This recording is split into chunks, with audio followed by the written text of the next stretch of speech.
You're listening to the Cultivating Careers in Alternative Proteins podcast, a podcast which features students and early career professionals who work in the alternative protein industry, where they discuss their journeys and deliver advice on how you can start a career in this revolutionary field. Since this is the 10th episode of the podcast, I decided to have a very unique person on the show. This episode's guest is the first Australian on the podcast, as well as the first guest working for an alternative protein company focused on fermentation, which is the third and not as commonly known pillar of alternative proteins. Fermentation is the process of growing microorganisms in controlled environments to produce high-protein products. My guest today, Luke Spajic, works as a Policy and Plenitude Project Coordinator for Enough, a fermentation startup focused on mycoprotein located in Scotland. Prior to working at Enough, Luke was a member of the UN Food Systems Summit Sustainable Consumption Leadership Team, has worked as a consultant at the UN World Food Programme, and has led multiple campaigns to elevate healthy and sustainable diets at COP26 and other global forums. Luke has been published in Nature Food, the BMJ, and the Lancet Planetary Health.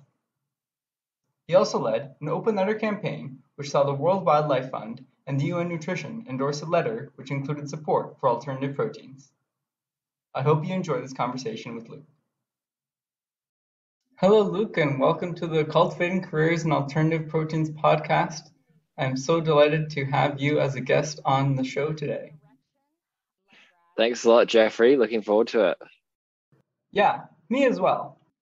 As always, I like to ask my guests what really inspired or motivated you to want to work in the alternative protein sector? Yeah, so there are really two parts to that question. First of all, is what inspired me to work on food generally, and then what inspired me to work on alternative proteins more specifically. So with food, I first started thinking a lot more about food when I was doing a medical degree. So I did 4 years of a 6-year medical degree in Australia, and it was really interesting because all of our teaching was about treating disease with medications and surgery. But most people I was seeing in hospital settings were overweight or obese, and lots of disease globally stems from that. But it really wasn't a focus, particularly in terms of diet and physical activity. And I found that very interesting and confusing, but didn't really do anything in terms of it. And then I started thinking more about food in terms of the environment when I traveled to the Amazon rainforest in 2015, 2016. And I've always been interested in nature, and I was concerned about its decline, but didn't really know that agriculture was the main land use driver, and therefore deforestation driver, and therefore biodiversity loss driver, and that livestock is the largest contributor to that, rather than, for example, palm oil or other things that you hear more about. So I found that very striking, and that made me look a lot more into food. So when I decided I wanted to work on climate change and the environment more broadly, food seemed like a good angle, especially since it didn't get as much attention as something like energy. So that's what led me to work on food. And then in terms of alternative proteins, I didn't actually start with alternative proteins. I started doing a startup competition to try to develop a online marketplace for homemade plant-based food. So the idea was that people who like cooking could, for example, cook an extra serve and then sell it to somebody in their neighborhood who wants to eat plant-based more often. But what I realized was that although there was some interest for this, everybody interested was already either vegetarian or vegan, and we really needed a wider range of foods that appeal to the majority of people who aren't vegetarian or vegan and don't intend to become so in the near future, which is where I started branching out and then learned about alternative proteins, and that seemed like a really interesting solution that could potentially cater to that market. Awesome. Yeah. And how did you really first discover alternative proteins? I got introduced to the whole plant-based area through my brother, who became vegan quite a while ago when he was quite young. But I can't remember my first introduction to alternative proteins specifically, I think it was just something that I heard about from different sources over a period of years, and then first tried in 2018. I see. And what was the first product you tried in 2018? So that was a plant-based mince, the generic brand of Woolworths, one of Australia's two large supermarket chains. I actually found it quite terrible, to be honest. It made me feel quite bloated and wasn't very good quality. And then I think that made me realize, after trying some more products, for example, Beyond and Impossible, that there's a huge range of quality and we really need to focus on better quality options. Yeah, from my experience, the plant-based meat products have come a long way through different formulations and flavoring systems, and it's really amazing to see how much they're able to mimic some of their animal counterparts. Yeah, exactly. And even in those few years since I first tried a plant-based mince, there's such a wider range of options available in supermarkets in Australia. So it's really exploded. Oh yeah, for sure. So could you share your journey to enough? Yeah, so I met the CEO of Enough, Jim Laird, at COP26, the 2021 Glasgow UN Climate Conference. And that's where I got involved in Enough. But my journey was beginning with the startup competition that I mentioned earlier. That was in 2018. I worked on that for about 6 months. Then I moved more into research and policy. I did a 1 year research degree where I looked at the politics of food in Australia, particularly covering controversial topics, for example, GMOs, meat consumption, live export of livestock, which is a hot topic in Australia. Essentially, should we send live animals overseas on cargo ships, and other topics? And one of my motivations there was to understand what different people thought about alternative proteins. But what got me more interested from my initial interest was I was working on the UN Food Systems Summit last year. I was in the leadership team of the Sustainable Consumption Action Track, and I was working at the World Food Programme at the time, which is the UN's humanitarian agency, working on the Resilience Action Track, which was more Global South focused. And it was really interesting because sustainable diets, really critical climate solution, and also important for stemming biodiversity loss. But there was a lot of political backlash from a surprisingly large number of countries to even using the phrase sustainable diet, let alone having any meaningful policy action on it.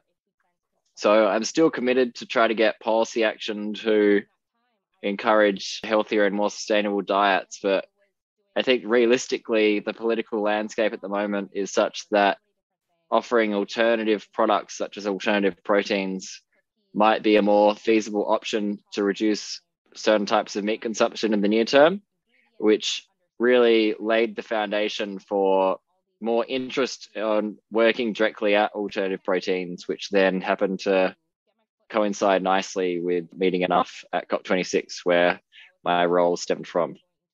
Okay. And can you elaborate more on what enough is and the type of work that they do? Yeah, so Enough is a mycoprotein company, which is protein from biomass fermentation. So essentially growing mycelium, which is the often underground root system of fungi, with mushrooms being the fruiting body. And then that is itself the end product. So the product is called a bunda, and it's produced through a zero waste process, which is unique to Enough. And it's a complete protein source, which is really great. We also manage a BBI/CBE, which is a EU funding body, flagship grant to build a facility in the Netherlands. So that's currently being built at the moment, and to our knowledge will be the largest non-animal protein facility. We're also a B2B company, so we will sell this mycoprotein to other companies to then turn into end products rather than developing end products ourselves and selling them directly to customers. Okay. That's quite a unique project that they're working on. So can you explain what you do as a Policy and Plenitude Project Coordinator and what have been some of your accomplishments within that role? Yes, so the role has two parts, and I'll speak to them each in turn. My job title comes from Plenitude Project Coordinating. So Plenitude is the EU-funded grant we received, which I mentioned a little bit earlier. And my role there is making sure that we submit deliverables to the EU on time. So that would include technical reports about technology development to make sure that we're making inroads as we said we would. It's about IP protection and patents and publications, and then also dissemination and communications, which is probably the area of that part of the role that I find most interesting. So one thing that I organized a couple of weeks ago was a webinar about fungi and sustainability, which was interesting because with mycoprotein, we can align with the animal welfare and environment movements who are generally in favor of more sustainable consumption and including alternative proteins. But there's also a really interesting growing movement of people who are interested in fungi. For example, the Netflix documentary Fantastic Fungi was really popular. There's books such as Entangled Life, which are also really popular. So we wanted to connect more with that community. And we also collaborated with applications of fungi in replacing leather and building products. In summary, that part of the role is making sure that we're doing what we said we would do to the funding body. So that's a lot of project coordination and keeping other people on time and also thinking about communication. And then the policy part of the role is trying to get more government support in terms of funding and policy for alternative proteins, particularly focused on Europe. One of the things that I've organized there, which is probably the largest accomplishment, was organizing the first alternative proteins sectoral dialogue on a just transition. A just transition is a concept that emerged from the energy movement, and it's essentially the idea that while we're transitioning to a sustainable economy, we also need to ensure that we help those with jobs in incumbent industries transition to new lines of work. So, for example, if we close down coal mines, we need to help workers and communities who are reliant on coal mining. And the same thing applies to agriculture, where we've got lots of farmers and abattoir workers and butchers and others who might be affected by a transition to reduce size of the livestock sector. So that was really interesting. We had about 10 companies and also NGOs and researchers, and it was actually quite productive in terms of a lot of alignment about the importance of a just transition. And I think that's going to be a conversation that's going to continue and is really important for the sector, both inherently, but then also to meet community expectations and of policymakers as well. I'd say that's the largest policy accomplishment so far. Yeah, wow, that's very impressive.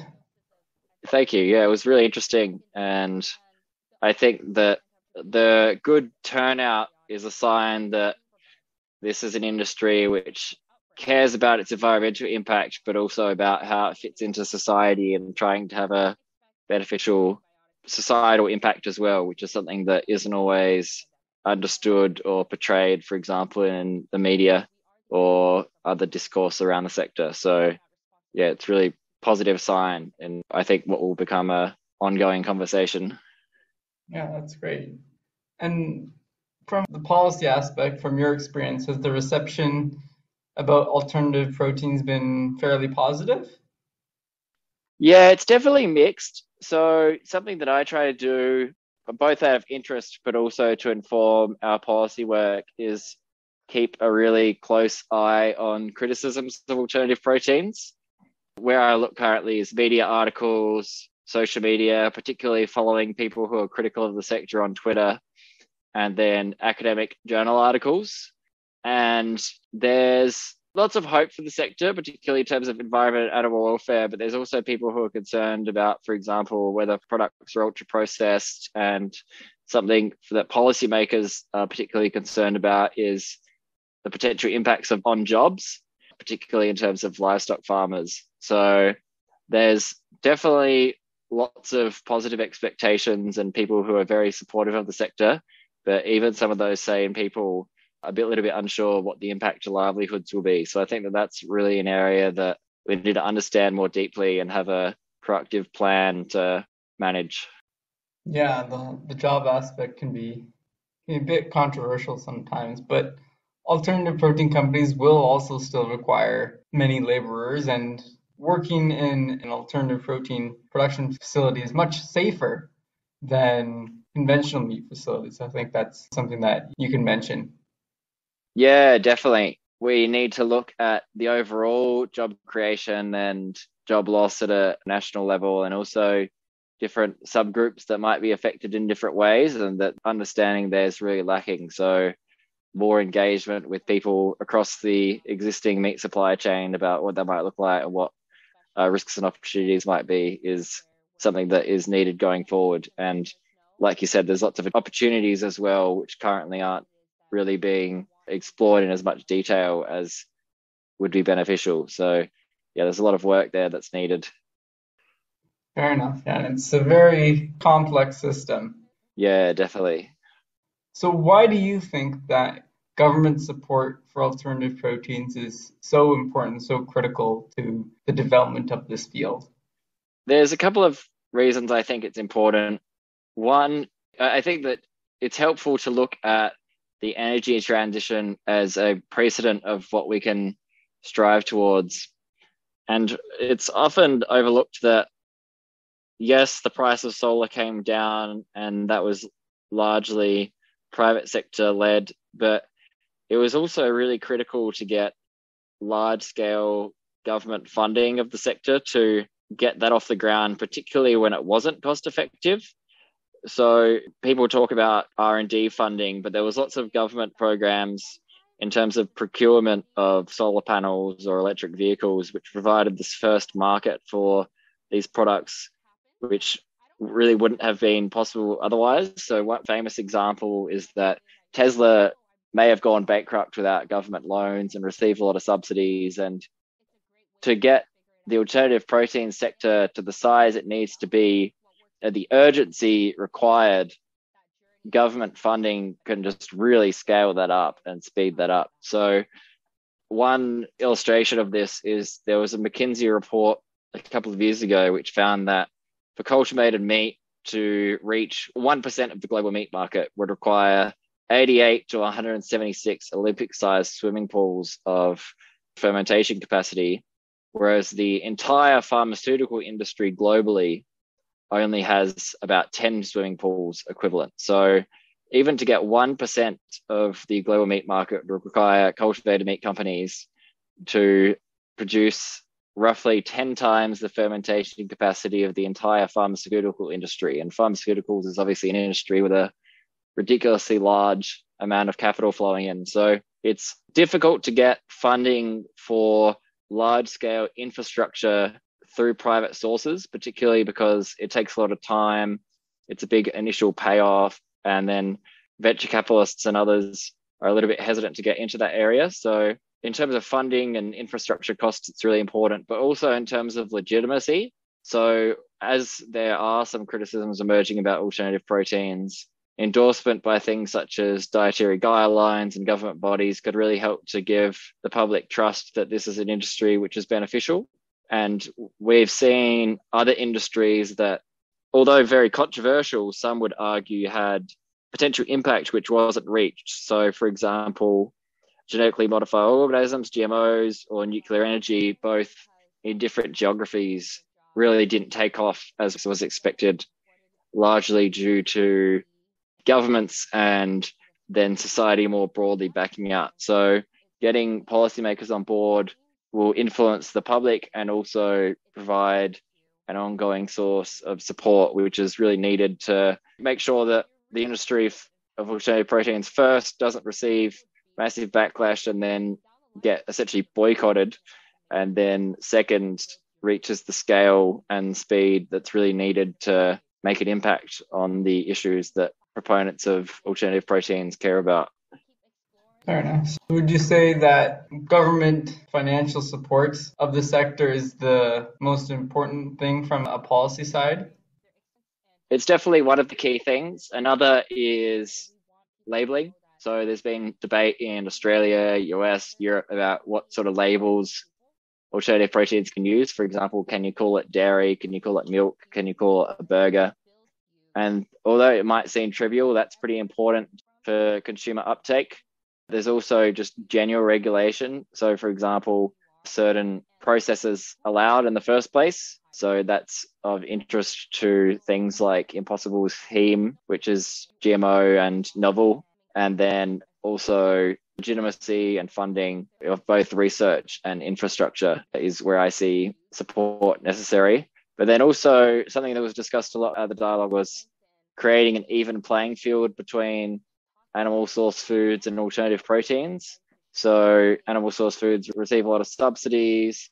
They receive exemptions on a lot of taxes, for example, the VAT in UK, and there's a lot of other policies to support that industry. So if alternative proteins don't at least at minimum receive the same sort of support, then they're going to be at an inherent disadvantage.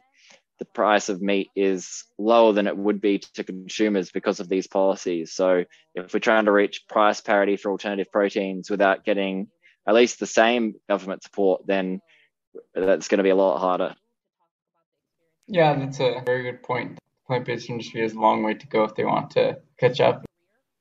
Yeah, I think that's often overlooked as well, that we consume an absolutely enormous amount of meat globally, and the size of the industry we need of alternative proteins to get even close to taking a sizable share of that are pretty staggering. So as I mentioned, Enough is building what we believe to be the largest non-animal protein facility globally.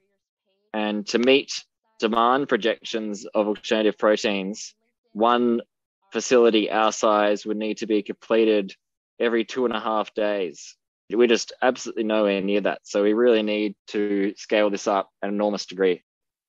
Yeah, that's the unfortunate, sad reality of in order to compete with the current meat industry, we have to ramp up at an astronomical rate. Yeah, exactly. So where do you see yourself in the future, say the next 5 to 10 years?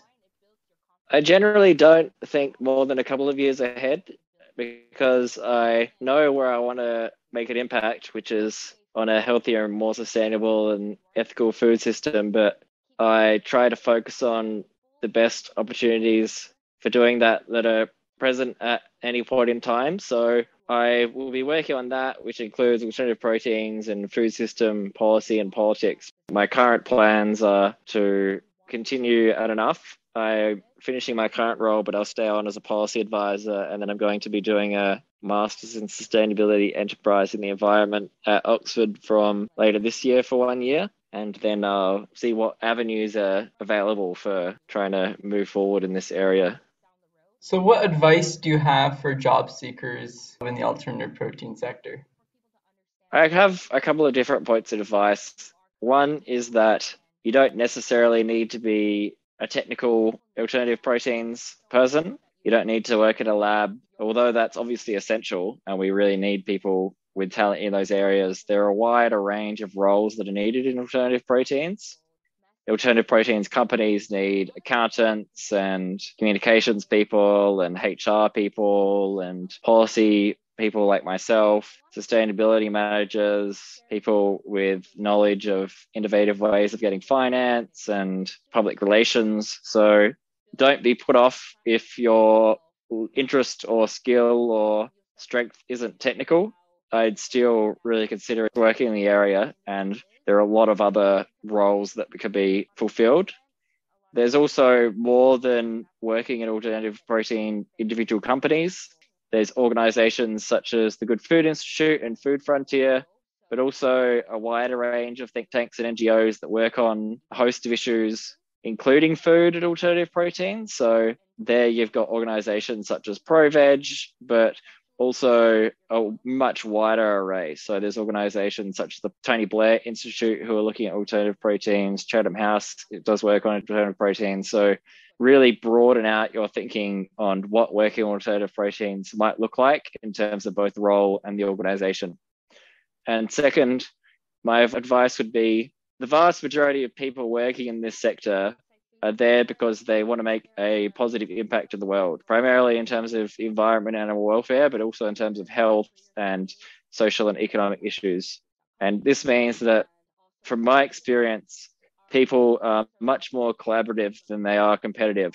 So people are wanting to pop up each other's companies, but also prop up people who want to get into the area. So more concretely, I'd really advise people who want to get into the area to reach out to people whose roles they find interesting, or whose organization they find interesting, or whose work they find interesting, either on Twitter or LinkedIn or email, or try to attend a conference and talk to people in person. You're very likely to find that people are very happy to put aside to talk to you and about how you can get into the industry and how you can make an impact, and would be more than happy to share what they've learned and how they made it into the industry. So my advice would be, one, try to think more broadly, and there's very likely a role for you no matter what your background or strengths or skills are. And second, to not be shy and cold contacting people in the industry to learn more and connect. Yeah, it's fantastic advice. I think a lot of people are very narrow-minded and think that only science and engineering roles are needed in the sector, and I don't see where I can fit in, which is one of the main reasons I started this podcast and wanted to have a wide variety of guests or showcase that there isn't just for STEM. And then, yeah, definitely reaching out to people and learning more about what it's like actually working for some of these organizations and what's good and bad about it and what you can expect. Yeah, I completely agree. And I think that this podcast and similar initiatives are really important for that reason. So there's also university groups focused on alternative proteins at many universities and other similar initiatives. So one thing that our listeners might want to check out is Cellular Agriculture Australia has STEM and non-STEM pathways into alternative proteins, which is a really useful resource. I'd also definitely recommend listening to other episodes of this podcast and others to try to get a broader picture of what sort of roles are available. And there's also roles at really large companies like Unilever or Nestle or Cargill and ABP and other multinationals, whether they focused on food or even livestock, really looking to get into this industry. So I think that particularly at the moment, no matter what your interests are, there are probably an alternative proteins job somewhere. Even at BCG, Boston Consulting Group has people working on alternative proteins. So there's really much wider roles available than there were a couple of years ago, and much wider roles available than just STEM. Yeah, the opportunities are endless. Yeah, they are, and only growing. Sure. Speaking of growing and opportunities, is enough currently hiring for roles, and what types of roles and where should people apply? Yeah, Enough is on a big hiring spree at the moment. We're finalising the facility in the Netherlands, and there's been quite a lot of hires over the past year. This year alone, we've probably doubled in size. So in terms of specific roles, I'd check out the website enough and also reach out to whoever at the organization you find interesting in terms of their role. You might want to look at enough on LinkedIn and then see employees and see who you might be interested in and then reach out to them. So I'd definitely recommend people checking out enough and applying either via the website or just reaching out to people to see if there's any unadvertised roles, or there might be even potential to create a new role for the right person. Yeah, that's a great suggestion, and I will provide a link to Enough's hiring page in the show notes. Perfect. Is there anything else you'd like to add? One thing that would be interesting is, as a potential line of work, would be trying to get organizations who don't have alternative proteins work streams in the environment space or food justice space or health space to start working on alternative proteins. And that could just be reaching out to an organization, telling them about alternative proteins and why they might be interested in it. So I had an example of last year speaking to a member of parliament in Australia about alternative proteins who was really into the environment and animal welfare and manufacturing jobs. And he hadn't heard about it. And there's lots of other think tanks who might not know a huge deal about it or what role they might be able to play, even just in terms of spreading the word. So I try to be creative about thinking of not just what jobs are currently going, but what jobs might be needed. And you might be able to pitch yourself for a job that doesn't exist yet and be successful there.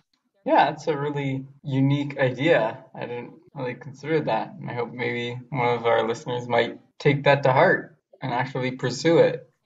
Yeah, I think that's my overall message. Just go for it and be creative and reach out to people. Yeah, don't be afraid to take risks either. Well, it's been such an honor to have you on the show, Luke. I've really enjoyed having the opportunity to speak with you and letting you share your experiences and insights in this field, especially from the policy side of things. Yeah, thank you. It's been a fun conversation and I hope that people find it helpful. This is a really great initiative, so thank you on behalf of people who are looking for roles. I would have found this podcast very helpful if I was looking for a role or are in the future. I really appreciate that, and that has really been my goal, is to help anyone who's interested in getting into this field really see what it's like and learn more about it and try to guide them towards where they can find their spot in this space. I appreciate you listening all the way to the end of this episode. The main takeaway is that there are various ways policy work can help grow the alternative protein industry, and that huge growth is required in order to gain a substantial portion of the protein industry. This suggests that there is a place for everyone, including you, to be a part of the alternative protein revolution. If you want to learn more about careers in the alternative protein industry, please follow the Cultivating Careers in Alternative Proteins podcast on Instagram for weekly posts about resources, job boards, advice, and so much more.